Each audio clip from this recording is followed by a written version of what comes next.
Bienvenue sur Africa 24 dans cette nouvelle édition du QG Weekend. Voici les titres de l'actualité. Les membres de la commission chargée de rédiger la nouvelle constitution sont désormais connus au Mali. Ils ont été nommés ce 29 juin par le chef de la junte, le colonel Assimi Goïta. La commission a 2 mois pour élaborer le texte. Quelles retombées économiques pour l'Afrique avec la mise en œuvre de la zone de libre-échange continentale africaine? La Banque mondiale estime qu'avec ce marché unique, les revenus régionaux pourraient augmenter de 9%. Et puis l'exportation d'engrais, une action qui pourrait rapporter gros au Nigeria. Le pays pourrait en tirer des bénéfices chiffrés à 5 milliards de dollars. Les détails à suivre dans ce journal. Mais tout d'abord, direction la République démocratique du Congo, où l'armée annonce avoir neutralisé 27 rebelles du M23. Une information donnée par Guillaume Djike, porte-parole des FARDC dans la province du Nord Kivu. Cette province, située dans l'est du pays, est depuis ces dernières semaines secouée par des affrontements entre l'armée congolaise et la rébellion. Des heurts qui ont par ailleurs envenimé les relations diplomatiques entre le Rwanda et la République démocratique du Congo, dans la mesure où Kinshasa accuse Kigali de soutenir le M23. Les tensions sont telles que le pouvoir congolais a décidé de suspendre le 16 juin dernier tous ses accords bilatéraux conclus avec les autorités rwandaises. L'actualité, c'est aussi la visite au Burkina Faso du médiateur de la CEDEAO pour le pays, Mahamadou Issoufou. L'ancien président du Niger a atterri ce vendredi 1er juillet à Ouagadougou. Au programme de son séjour, une séance de travail avec le Premier ministre Albert Ouedraogo. Selon un communiqué de la primature, les deux parties auraient échangé sur la durée de la transition. Une rencontre avec le chef de la junte, le lieutenant-colonel Paul-Henri Sandaogo Damiba, est aussi prévue ce samedi. Un entretien qui intervient à la veille du sommet extraordinaire de la CEDEAO qui doit s'ouvrir ce 3 juillet au Ghana. Et alors que l'organisation sous-régionale doit aussi se pencher ce dimanche sur la situation politique au Mali, l'homme fort du pays, le colonel Assimi Goïta, a nommé ce 29 juin les membres de la commission chargée de rédiger la nouvelle constitution, une structure mise en place le 10 juin dernier. À la tête de cet organe, Fouisseini Samake, ancien secrétaire général du gouvernement. Les détails avec Samantha Sabero-Sabobanga. Au Mali, les personnalités chargées de rédiger la nouvelle constitution ont été nommées par décret du président de la transition, le colonel Assimi Goïta, le 29 juin 2022. Présidé par Fouisseini Samake, ancien secrétaire général du gouvernement, cette nouvelle constitution sera soumise au vote lors d'un référendum le 19 mars 2023. Cette commission doit chercher l'originalité malienne, en ce sens que, contrairement à la constitution du 25 février 1992 actuellement en vigueur, cette constitution, tout le monde est d'accord que cette constitution a été notamment inspirée fortement par la constitution française de 1958 et qui contient vraiment des dispositions qui ne collent pas tout à fait aux réalités maliennes.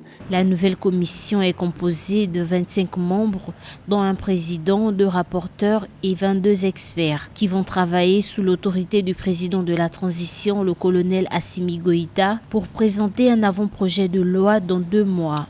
Et c'est pourquoi cette nouvelle commission a la lourde responsabilité également de produire un avant-projet de constitution vraiment qui correspondent aux aspirations du peuple malien en termes juridiques, mais aussi en termes sociaux et en termes historiques, pour faire en sorte que cette nouvelle constitution vraiment puisse apporter une stabilité politico-institutionnelle au Mali. Notons que la mise en place de la commission de rédaction de la nouvelle constitution intervient quelques jours avant le sommet ordinaire de la conférence des chefs d'État de la CEDEAO qui aura lieu à Accra au Ghana le 3 juillet prochain. À l'occasion de ce sommet, l'évolution de la situation politique au Mali sera examinée. C'était le 24 juin dernier, alors qu'il tentait d'entrer dans l'enclave espagnole de Melilla depuis le Maroc. Au moins 23 migrants sont décédés. Depuis ce drame, de nouveaux éléments ont fait surface. D'après les autorités marocaines, ces migrants s'étaient rassemblés en grand nombre dans la forêt de Nador avant de franchir la clôture. Les détails avec Séverin Douk. Le gouvernement marocain apporte des précisions supplémentaires sur les circonstances du drame de Nador, drame qui a coûté la vie à 23 migrants lors d'une tentative d'entrée massive dans l'enclave espagnole de Melilla. Dans une vidéo rendue publique, on peut retracer l'ensemble des événements ayant abouti à l'assaut de ce point de passage entre le Maroc et l'Espagne le 24 juin 2022.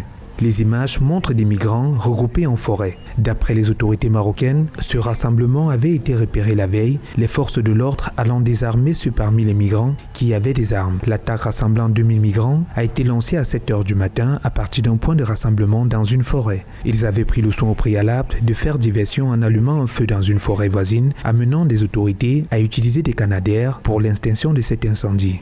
D'après le Maroc, ce groupe de migrants clandestins était arrivé dans le royaume majoritairement en provenance du Tchad et du Soudan via le désert du Sahara. On le regarde, depuis les années 2000, le nombre de morts n'a cessé d'augmenter. Au début, ceux qui mouraient le plus dans ces frontières européennes, c'était les gens d'Afrique méditerranéenne, Marocains en tête, et avec les Algériens aussi, un peu les Tunisiens. Puis de plus en plus, avec l'externalisation du contrôle des frontières, c'est-à-dire vers le reste du continent africain, on voit des gens jusqu'au Niger qui sont contrôlés indirectement par l'Europe ou au Sénégal aussi par Frontex. Et donc, il y a des passages de plus en plus lointains, de plus en plus dangereux et de plus en plus de morts. La tragédie qui a coûté la vie à au moins 23 migrants et causé un nombre important de blessés, dont 140 policiers, témoigne de l'extrême dangerosité des réseaux de trafic des êtres humains, prêts à prendre tous les risques pour parvenir à leur fin, ce au mépris du respect des vies. Les décès ont été causés par des bousculades et la chute de la clôture séparant la frontière. Le chef du gouvernement espagnol, Pedro Sánchez, a publiquement condamné cette attaque, parlant d'un assaut violent qui a nécessité la coordination des forces espagnoles et marocaines. Le premier ministre espagnol a également dénoncé des mafias qui se livrent au trafic d'êtres humains. En fait, il y a un bon vivre, il y a un vivre ensemble au Maroc qui s'est installé. Nous avons des groupes de musique qui se créent, nous avons beaucoup de choses positives. Et effectivement, ces frontières-là nous montrent un aspect de la migration, un aspect violent, compliqué, attentatoire aux droits des personnes migrantes, et on oublie tout le reste de la société marocaine. La politique migratoire marocaine, prônée par le roi Mohamed VI, a en effet permis à des centaines de milliers de migrants africains de s'installer légalement dans le royaume, bénéficiant d'une vie décente. Le Maroc s'est toujours posé comme une terre d'accueil et regrette cette volonté de quelques acteurs de ternir sa réputation internationale.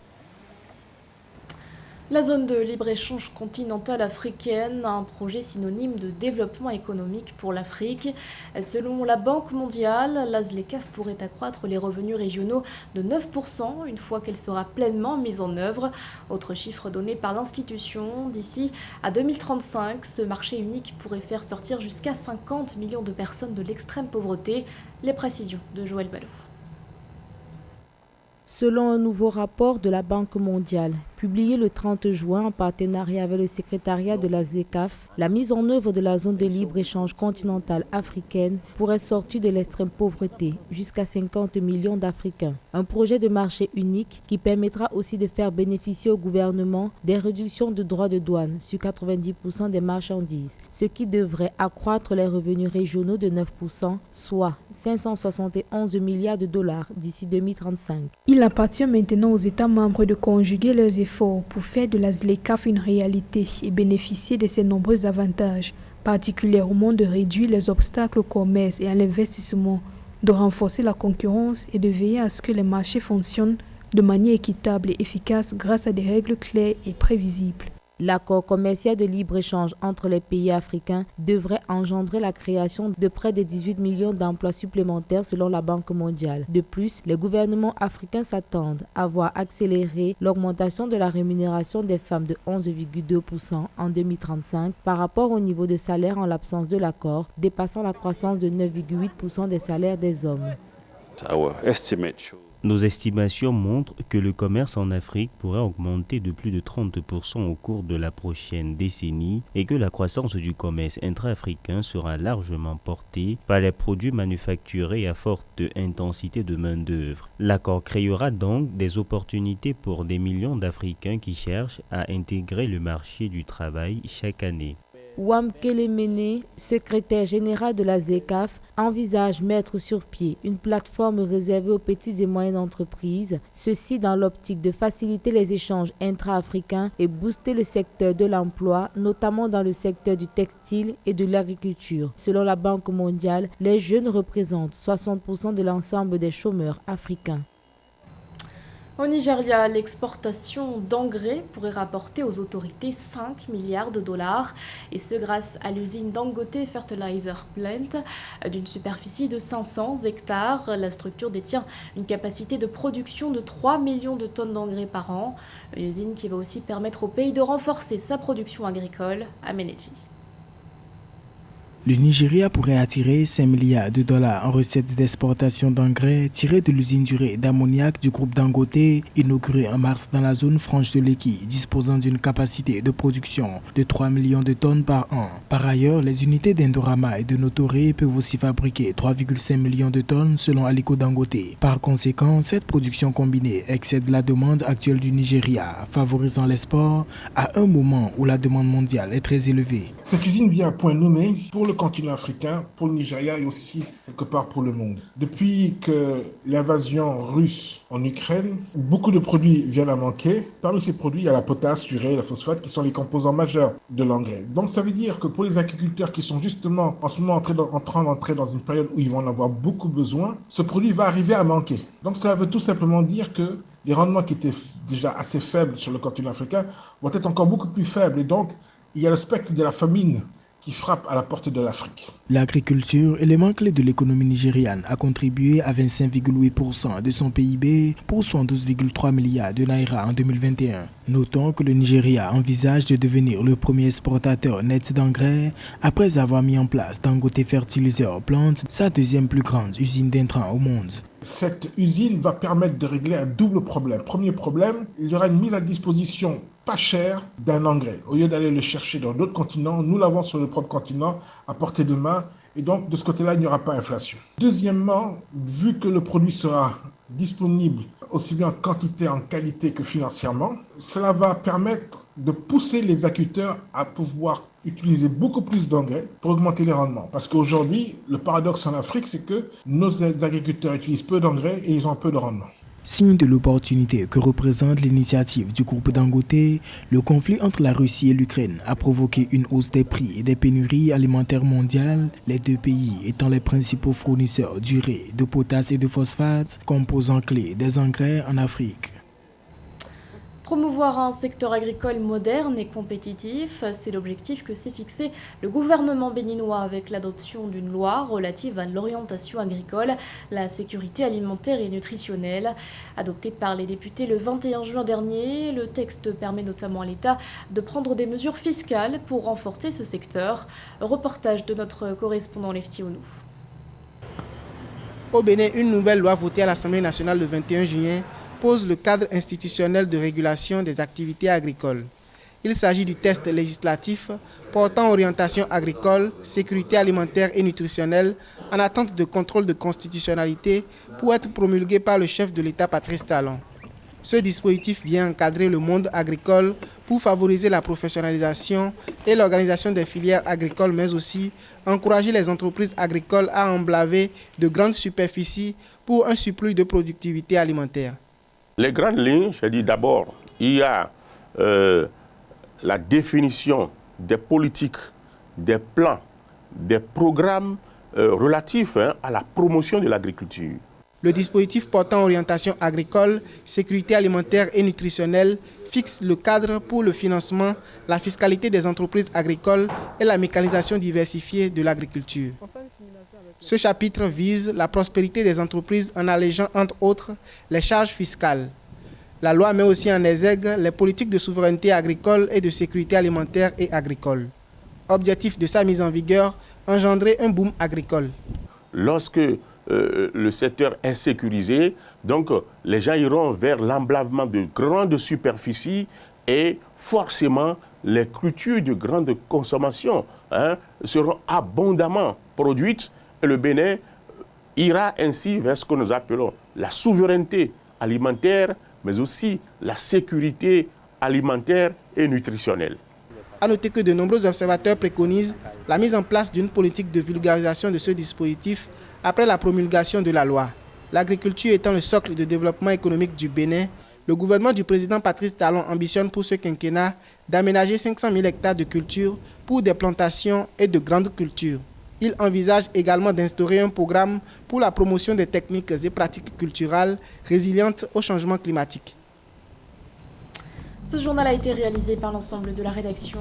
Merci de votre fidélité. L'actualité continue sur Africa 24.